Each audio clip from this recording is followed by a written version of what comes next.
el nombre de Jesús. Amén, amén. Hermana, hermanos, pueden sentarse, pueden tomar asiento. Como sabemos, la fe es fundamental para toda la vida. Todos nosotros, sin excepción, vivimos y caminamos depositando nuestra fe en algo o en alguien. Por ejemplo, usted acude a un médico cuyo nombre usted no puede ni pronunciar bien, cuyos títulos ese médico tiene usted nunca ha verificado. El médico te da una receta que por la tipografía muchas veces no podemos ni leer. La llevamos a la farmacia que nunca antes habíamos visto y nos dan un compuesto químico que nosotros no entendemos. Luego regresamos a la casa, tomamos la pastilla de acuerdo a las instrucciones del frasco y todo esto lo hacemos por fe. Creemos que esta pastilla va a resolver o solucionar nuestros problemas. Nadie en este salón ni en el mundo es neutral. Todos creemos en algo. Nadie cree en nada. Todos tienen fe. Aún los ateos creen que Dios no existe. Y la única diferencia está en el objeto de nuestra fe. Es el objeto de nuestra fe que define entonces nuestra fe. Y de eso vamos a hablar en esta tarde. Hoy vamos a estar hablando de una fe genuina. Y ese es el título del sermón, una fe genuina. Pero antes de entrar en el tema, quiero invitarlos a poner este texto en su contexto.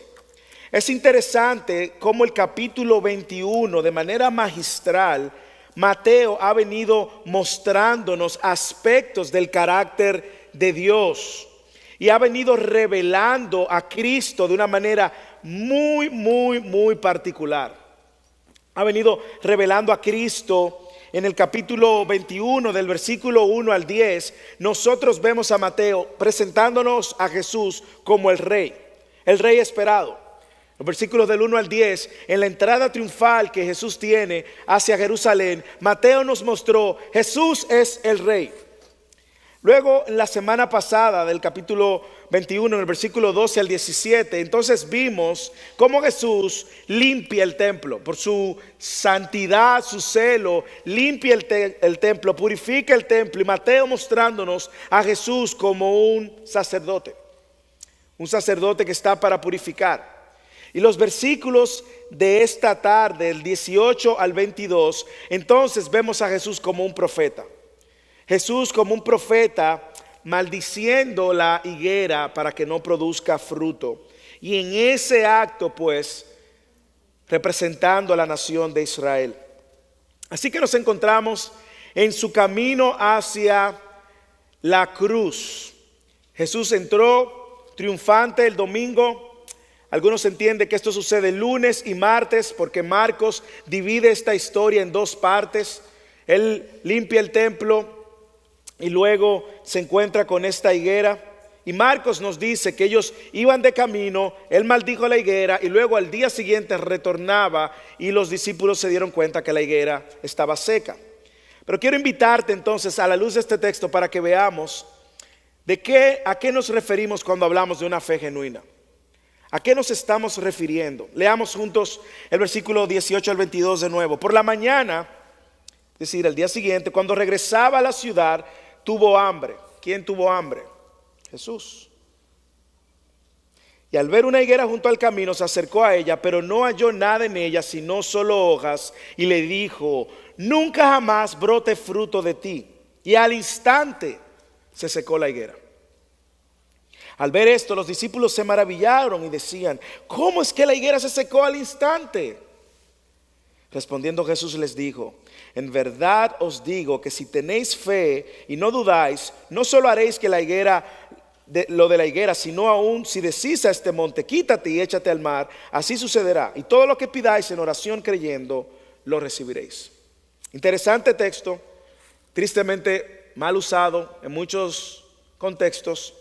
Pero es evidente que cuando leemos este texto, Jesús está anunciando una maldición como un profeta. Está profetizando sobre algo mayor que él quiere enseñarle a sus discípulos, esta higuera estéril, y lo hace como un acto simbólico del juicio contra la ciudad de Israel, contra Jerusalén y contra sus líderes.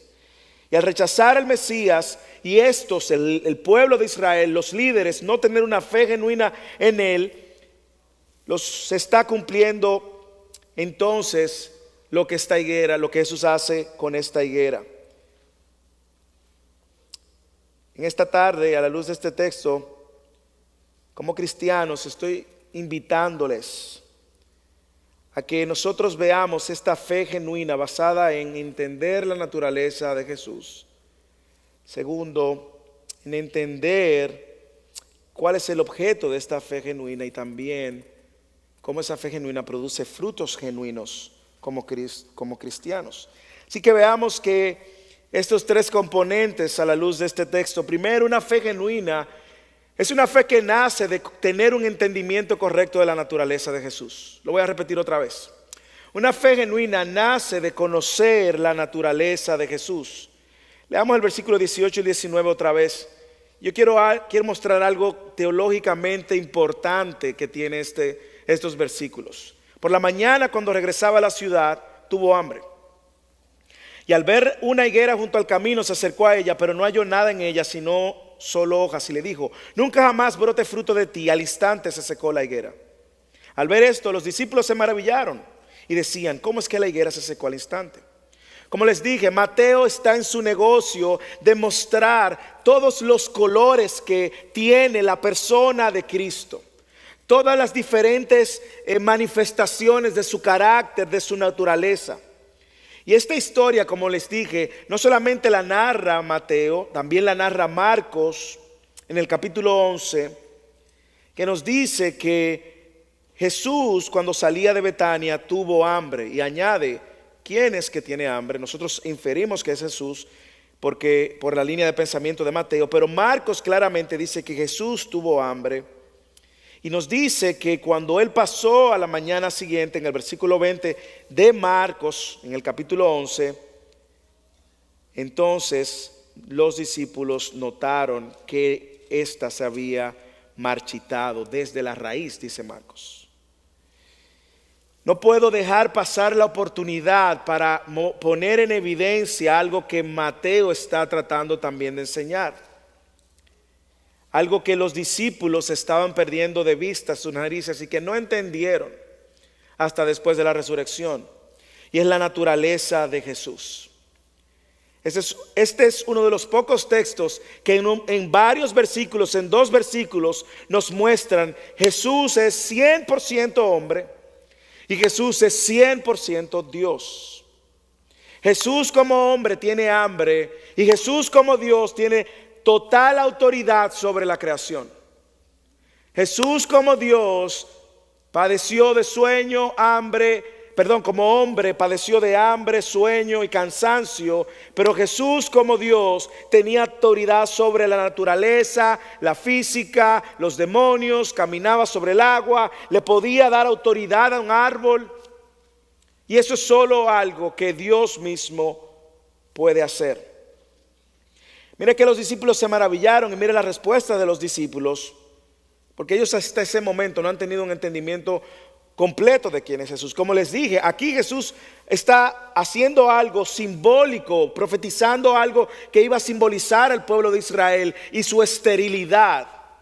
Sin embargo, los discípulos parece que se quedaron solo con la imagen de Jesús como profeta.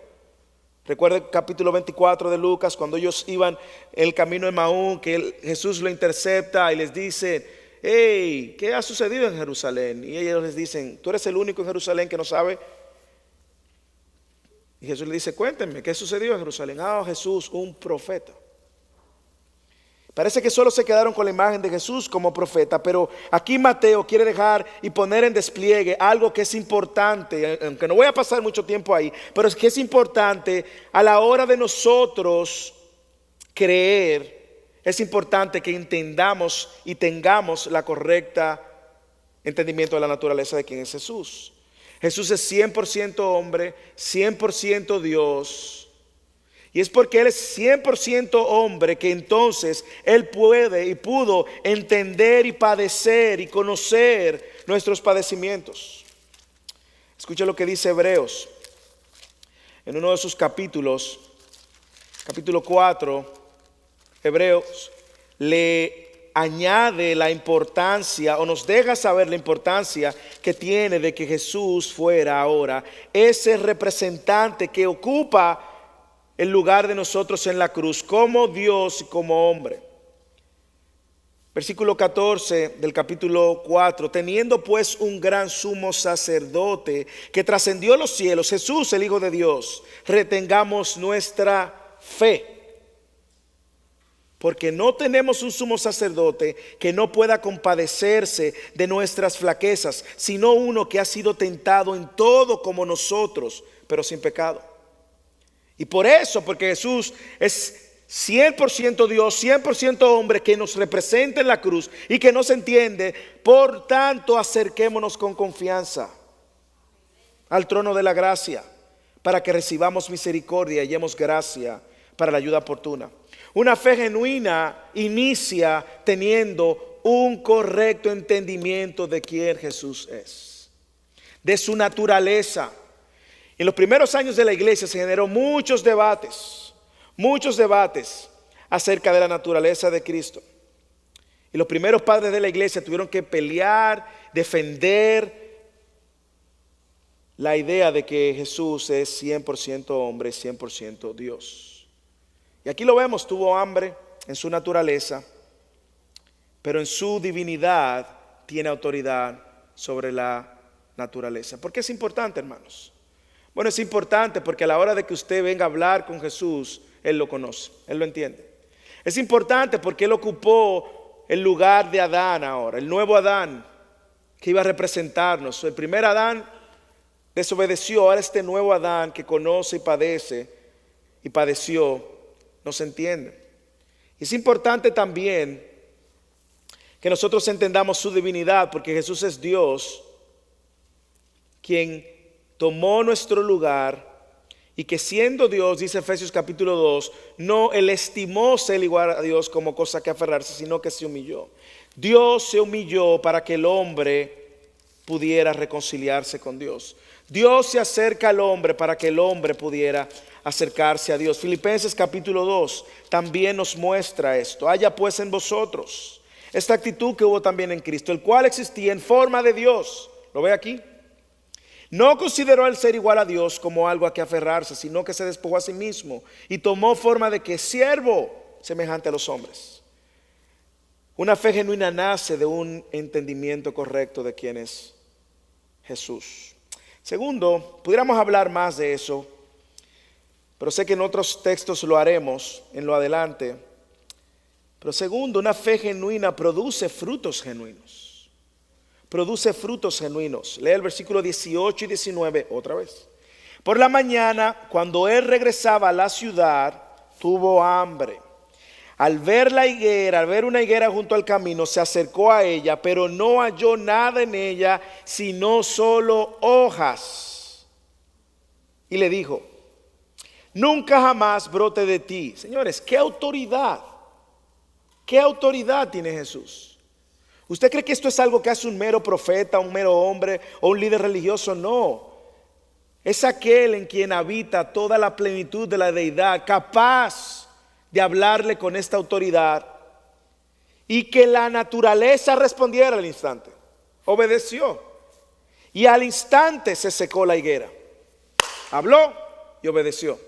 A mí me encanta lo obediente que es la naturaleza. Y lo desobediente que somos.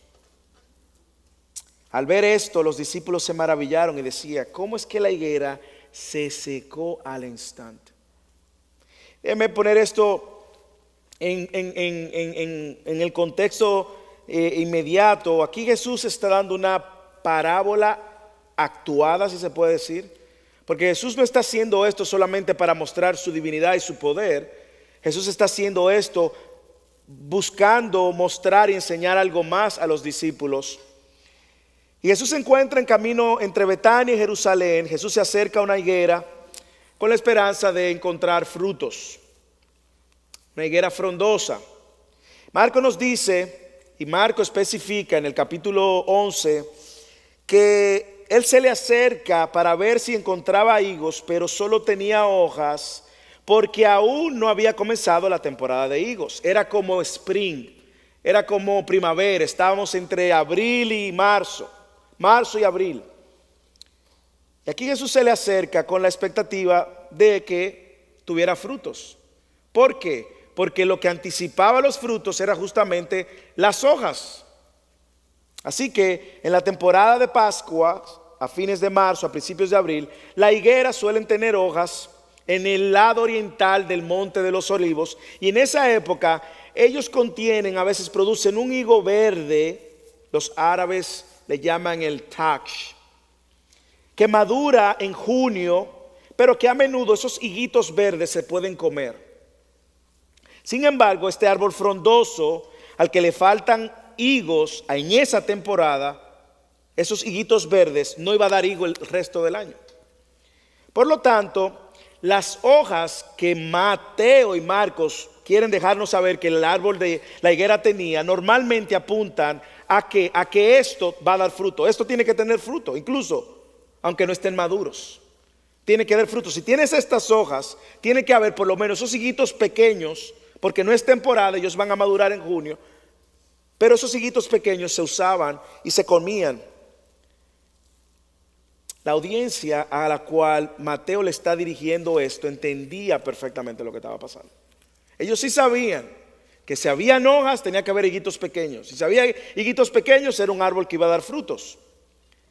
Para maldecir la higuera con esta parábola actuada y con la limpieza del templo que sucedió en los versículos anteriores, Jesús está mandando un mensaje a Israel. Ahora, cuando yo leí el texto me llamaba la atención, ¿por qué maldecir la higuera por no dar frutos cuando no es temporada de dar frutos? Bueno, que no fuera temporada de los higos no significa que ese árbol ya tenía que tener evidencia de frutos. Como les mencioné, tenía las hojas. Las hojas anunciaban que llevaban frutos, pero era un anuncio falso. Era un anuncio falso. Y Jesús, al ver que él teniendo hambre, este árbol le dio un falso mensaje, les dio a Jesús la oportunidad de enseñar una lección muy práctica a sus discípulos. No porque no estuviera dando frutos, Jesús lo maldijo ya que no era temporada de frutos, sino porque hacía un falso anuncio, hacía una demostración falsa de como árbol. Y todo esto para llevarlo a la aplicación espiritual de lo que estaba pasando con los líderes y con el pueblo de Israel. ¿Qué pasaba con los líderes y el pueblo de Israel? Lo mismo. Los líderes y el pueblo de Israel estaban mostrando muchas hojas frondosas, se jactaban de ser el pueblo de Dios, religiosamente cumpliendo la ley de Dios, pero no habían frutos. Y la mayoría de los eruditos interpretan esa maldición de la higuera como una maldición simbólica al pueblo de Israel por no producir frutos. De hecho, esa es la actitud que vamos a ver más adelante que Jesús tiene contra los líderes religiosos. El capítulo 23 completo, Jesús reprendiéndole, llamándole hipócritas, ciegos, guía de ciegos. La higuera es una metáfora muy común. Es una metáfora muy común en el Antiguo Testamento para Israel. Y las higueras y los árboles sin frutos en el Antiguo Testamento, escuche, estaban ligadas siempre a juicio de parte de Dios. Le voy a poner algunos ejemplos. Isaías capítulo 5 del 1 al 7, escuchen. Lo que dice Isaías refiriéndose a una vid que no daba frutos. Cantaré ahora a mi amado, el canto de mi amado acerca de su viña. Mi bien amado tenía una viña en una fértil colina. La cavó por todas partes, quitó sus piedras y plantó de vides escogidas. Edificó una torre en medio de ella y también excavó en ella un lagar y esperaba que produjera uvas buenas, pero solo produjo uvas silvestres.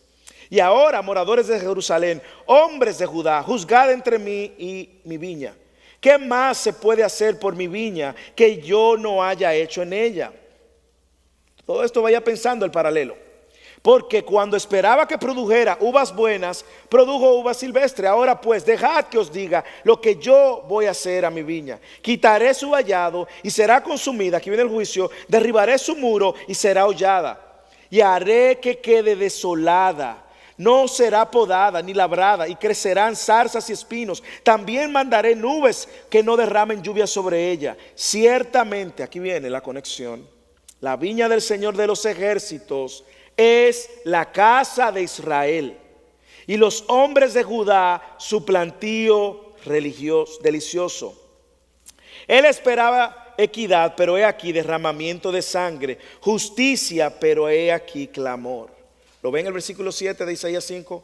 La viña del Señor de los ejércitos es la casa de Israel.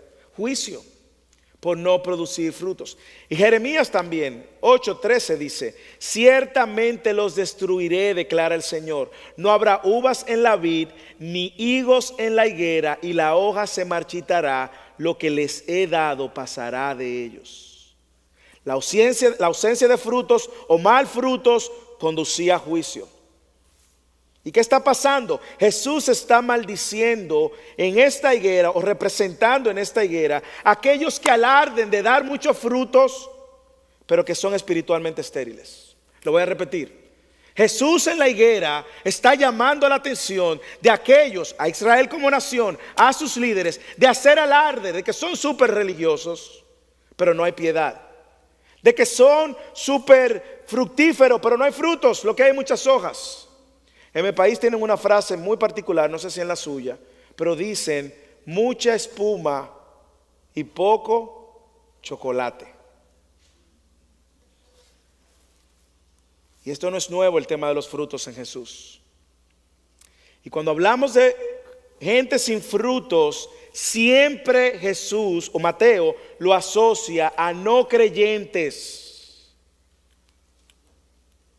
Espérate, Moisés. Es decir, que una persona puede dar alarde de ser creyente y no ser creyente. Claro, si no hay frutos. Demuéstramelo con las escrituras. Bueno, si usted estuvo aquí en toda la serie y ha estado, Mateo 7, escuche, Mateo 7, 15, 19. Cuidado de los falsos profetas, que vienen a vosotros vestidos de ovejas, pero por dentro son lobos rapaces. Por sus frutos lo conoceréis. ¿Acaso se recogen uvas de los espinos o higos de los abrojos? Así todo árbol bueno da frutos buenos, pero el árbol malo da frutos malos. Un árbol bueno no puede producir frutos malos, ni un árbol malo producir frutos buenos. Todo árbol que no da buen fruto es cortado y echado al fuego. Así que por sus frutos lo conoceréis. No es la primera vez que lo dice ni la última. En Mateo capítulo 12, él dice: o haced, versículo 33, haced bueno el árbol y bueno su fruto, o haced malo el árbol y malo su fruto, porque por el fruto se conoce el árbol. Y ante este árbol estéril, Jesús evidentemente está diciendo: aquí hay gente que parece y que se muestra frondosa, religiosa, cristiana. No. Son estériles. Porque no producen frutos, no han producido frutos. ¿Y qué está haciendo Jesús con esta parábola? Está haciendo dos cosas. Primero, una vez más está dirigiendo su ataque contra los hipócritas del pueblo judío. Y está dirigiendo su ataque sobre los falsos líderes religiosos. Y un ataque que se va a intensificar en 2 capítulos. Si usted quiere ver más adelante cómo Jesús sigue un ataque despiadado sobre falsos pseudos cristianos y pseudos discípulos y pseudos líderes, lea el capítulo 23. Y usted va a ver que Jesús intensifica el ataque. ¿Por qué? Porque un verdadero seguidor de Jesús va a dar frutos. Una fe genuina produce frutos. Segundo, también Jesús quiere traer una enseñanza espiritual ante la nación de Israel. La nación profesaba ser fructífero. El pueblo de Israel se sentía, déjame ver cómo lo digo sin ser ofensivo. ¿Usted conoce alguna nación en medio de los hispanos que se creen, son muy orgullosos o se creen la última Coca-Cola del desierto? No la mencione. O quizás algún estado de Estados Unidos que se cree el último estado, no lo mencione. Bueno, el pueblo de Israel se creía el ombligo del universo, pero sin frutos. No habían frutos, hermanos. Una fe genuina iba a producir frutos y Jesús quería traer una enseñanza también al maldecir esta generación, porque esta generación en la cual Jesús vino había rechazado al Mesías. Y nosotros sabemos que Él está profetizando y prediciendo un futuro que iba a venir sobre ellos, aunque sabemos que no todos, luego algunos vienen a Cristo cuando llega el Espíritu Santo y el sermón de Pedro en el capítulo 2 de Hechos. Pero esta generación rechazó al Rey y lo crucificó. Y esta declaración de Jesús sobre la higuera es un recordatorio, hermanos, de nuestro llamado como cristianos a dar frutos. Nosotros estamos llamados como cristianos a dar frutos. Usted puede decir que es cristiano, lo hemos dicho varias veces. Usted con su boca puede decir que es cristiano, pero escuche, si usted piensa como un impío, y lo he dicho, usted vive como un impío, usted trata a su esposa, a sus hijos como un impío, usted hace negocio como un impío, en su trabajo se comporta como un impío, cuando usted va a la calle manejando se comporta como un impío, a sus compañeros de trabajo sus conversaciones están saturadas de conversaciones como un impío. Hermano, hermana, con todo el amor y de la forma más pastoral posible le digo, aunque usted diga cristiano, usted es un impío y tiene que arrepentirse, porque por sus frutos. Un cristiano tiene una fe depositada en la obra redentora de Cristo y que trae consigo un nuevo corazón y una nueva naturaleza. El Espíritu de Dios está sobre él. No nos hace perfecto de la noche a la mañana, pero empieza un proceso de santificación en nosotros, donde ya no pensamos como un impío, donde ya no compartimos los ideales de los impíos, donde no nos deleitamos en las cosas en las cuales se deleitan los impíos, y donde nuestra lucha con el pecado ahora se intensifica, porque antes no lo veíamos, sino que nos deleitábamos en el pecado. Hermanos, cuidémonos de una religión sin frutos. Cuidémonos de una religión sin piedad.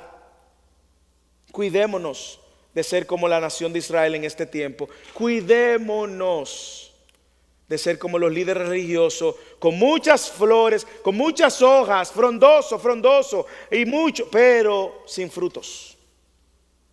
Cuidémonos de una fe sin frutos. Porque un cristiano que no da frutos es una contradicción.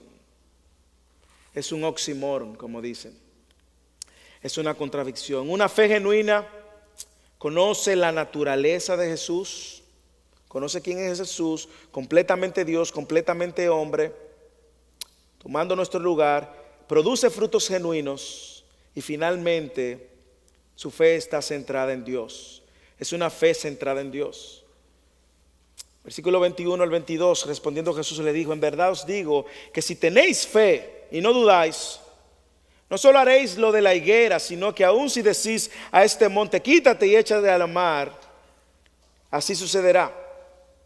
Y todo lo que pidáis en oración creyendo lo recibiréis. Uno de los textos más abusados, si se puede decir. Usted ha escuchado gente que dice, pide que tú vas a recibir, ten fe, ten fe, ten fe. Declara que vas a recibir, arrebata. Y hay gente que usa ese texto y pone a Jesús, pone a Dios como si fuera un Aladino. No, eso no es lo que el texto comunica.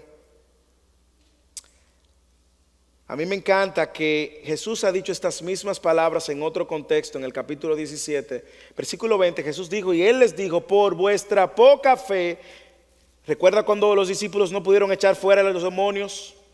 En el capítulo 17, Jesús los reprende y le dice, por vuestra poca fe, Porque en verdad os digo que si tenéis fe como un grano de mostaza, diréis a este monte, pásate de aquí allá, y se pasará, y nada os será imposible. Bueno, si usted quiere saber de qué se habló, vaya a YouTube y busque eso. Pero tanto el texto del capítulo 17 como el capítulo 21, Jesús usted está usando una hipérbole. Usted sabe lo que es una hipérbole, una exageración para enseñar un punto. Jesús le dice, si tenéis fe. Y pareciera que sería solamente tener fe. Gracias a Dios por los demás evangelios también que nos añaden luz. Porque Marcos entonces nos dice el objeto de nuestra fe. ¿Y dónde debe estar centrada nuestra fe? Marcos capítulo 11, 22. Y Jesús respondió diciéndole, tened fe en Dios. Entonces no es tener fe en la fe. No es tener fe en mí mismo. Como enseña muchas veces, ten fe en ti y tú vas a lograr todo lo que tú quieras. No. Aquí mover montañas era una metáfora judía para lograr lo que era difícil o virtualmente imposible.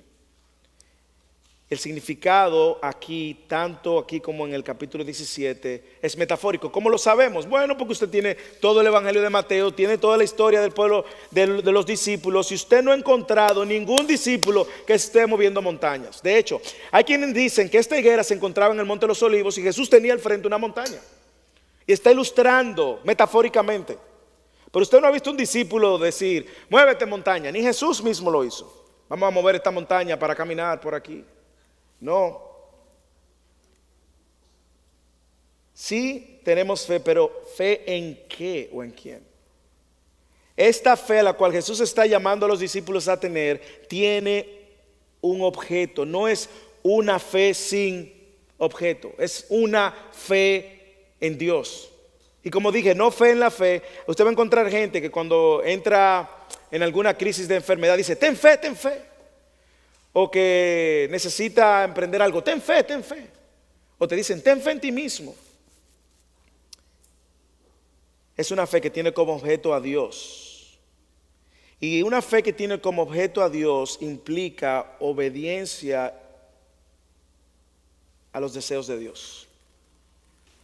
O sea que es una fe que tiene como objeto a Dios, por lo tanto es una fe que está rendida a la voluntad de Dios. No es una fe para yo hacer de Dios un aladino y pedir lo que yo quiera.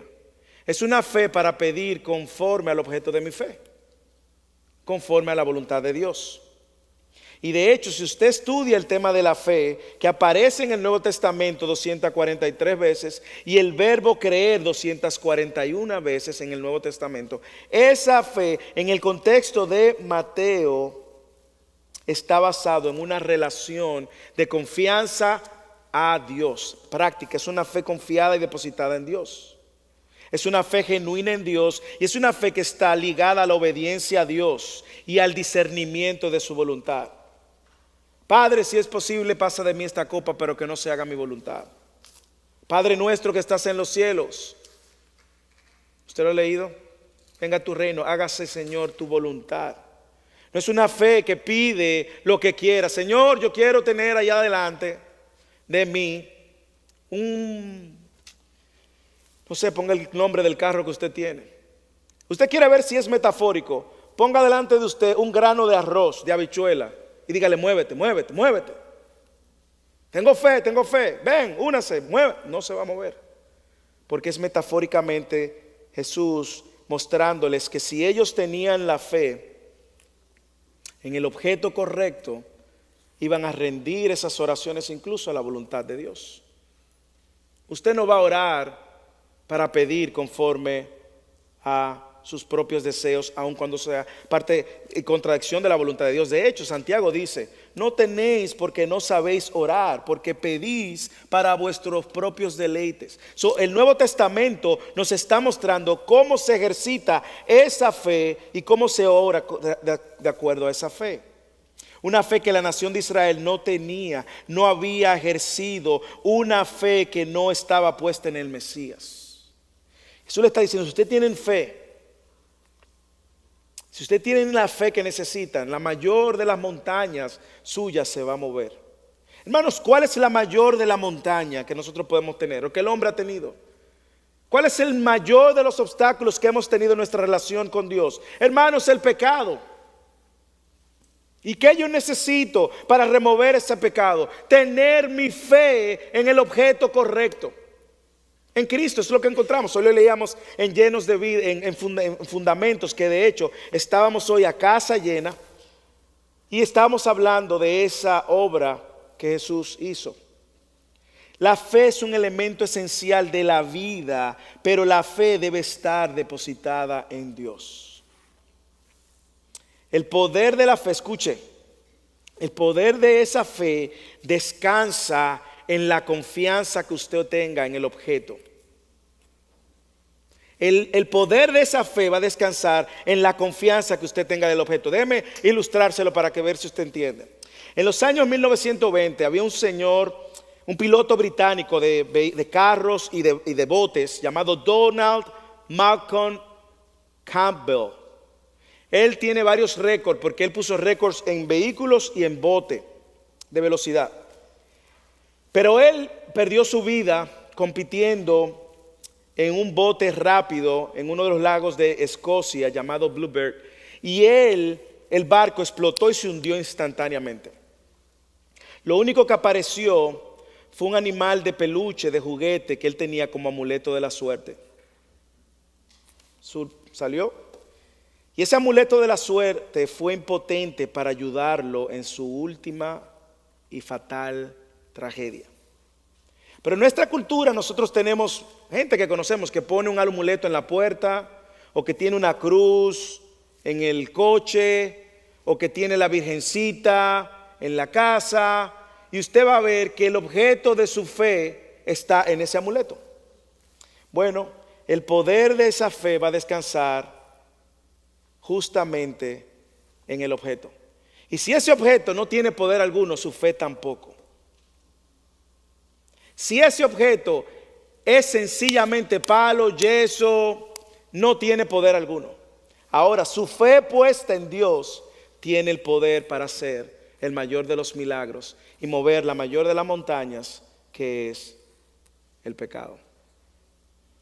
Es nuestra fe en Dios, en su obra, en su plan, que ha removido la mayor montaña de nuestra vida. Porque la fe está puesta en el objeto correcto.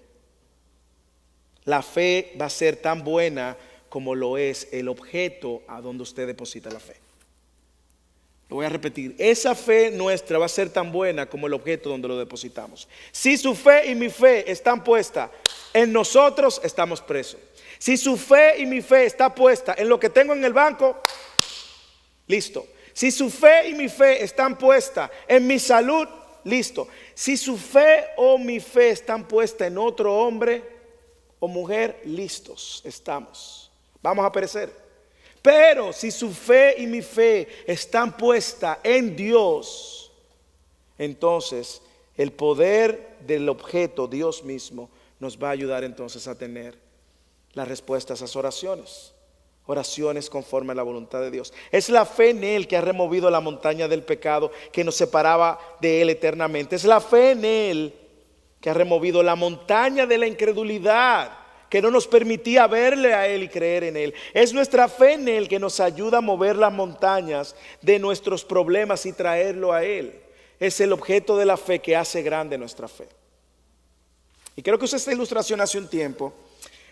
Pero imagínese que esta es una ilustración de Spurgeon, que usted se está ahogando, alguien se está ahogando y viene un señor y le lanza una soga. Y el señor agarra la soga y el otro señor lo jala y lo saca. ¿Quién salvó al señor? ¿La soga? No. El Señor que lanzó la soga. La fe es como esa soga, pero el poder de esa fe está depositada en el objeto que es Dios. Y ese es el llamado, hermanos y hermanas. Una fe genuina conoce la naturaleza de Cristo. Una fe genuina va a producir frutos genuinos. Y una fe genuina está depositada y centrada en Cristo, en Dios. ¿Dónde está su fe, hermanos? Si en el día de hoy usted se ve en alguna situación que requiera fe, ¿dónde está depositada su fe? ¿Cuál es el objeto de su fe? Si es otra persona, si es un gobierno, si es su trabajo, si es sus fuerzas, si es su relación, si es su salud, si es su cuenta en el banco, si es su estatus migratorio, si es la relación que usted tiene, si son los hijos que usted tiene o los hijos que no tiene, si es el plan de pensión, si son sus ahorros en el banco, estamos en un lugar muy peligroso. Pero si el objeto de la fe es Dios, podemos decir a Dios y venir delante de Dios y pedir conforme a su voluntad, y sabemos que vamos a recibirlo. Esa fe va a mover nuestra oración a hacer oraciones correctas. Una fe en el lugar correcto va a mover nuestras oraciones para hacer oraciones correctas. Una fe en el lugar correcto nos va a ayudar a pedir correctamente en oración. Una fe que pide conforme a la voluntad de Dios, creyendo en oración, va a recibir lo que pidió. Conforme a la voluntad de Dios, creyendo en que Dios va a obrar, si es conforme a la voluntad de Dios, va a recibir respuesta. Hermanos, ¿qué tal de su fe? ¿Es su fe una fe genuina? ¿Hay aspectos de la naturaleza de Cristo que usted necesita aprender y conocer más? Fidelis, Instituto Bíblico Fidelis, los grupos de crecimiento. Eso es lo que estamos haciendo. Fundamentos, la reunión de damas ayer, la reunión de hombres la próxima semana, la reunión de parejas. Es creciendo para conocer más de la naturaleza de quién es nuestro Cristo. Hay frutos, hermanos, en su vida. Hay frutos primero de arrepentimiento. Se manifiesta el fruto del Espíritu en usted: gozo, paz, paciencia, benignidad, bondad, fe, mansedumbre. Y su fe está centrada en usted, en lo que tienes, o en otra persona, o está centrada en Dios. Una fe genuina es una fe que produce los frutos genuinos, que conoce genuinamente a su Dios y que está descansando en Él. Si nos visitas en esta tarde, no tienes a Cristo. Si nos has visitado en esta tarde y has tenido como objeto de tu fe a otra cosa, religión, persona u obra que no sea la obra redentora de Cristo, hay una invitación para ti. Es que te arrepientas, es que corras a Cristo y que pongas toda tu fe en Cristo como el único medio para salvarte de tus pecados y el único Señor para rendirte y obedecerle. Y si ya nos visitas y ya conoces a Cristo, entonces examina tu fe. Examina tu corazón. Nadie va a conocer tu corazón. Solo Dios conoce tu corazón más que tú. Examina, sincérate delante de Dios y dile: Señor, hay algo que está fallando en mí. Hay algo que no anda bien y lo quiero rendir a ti. Y dile al Señor que venga en tu auxilio y te ayude entonces a caminar conforme a su plan. Oremos. Padre,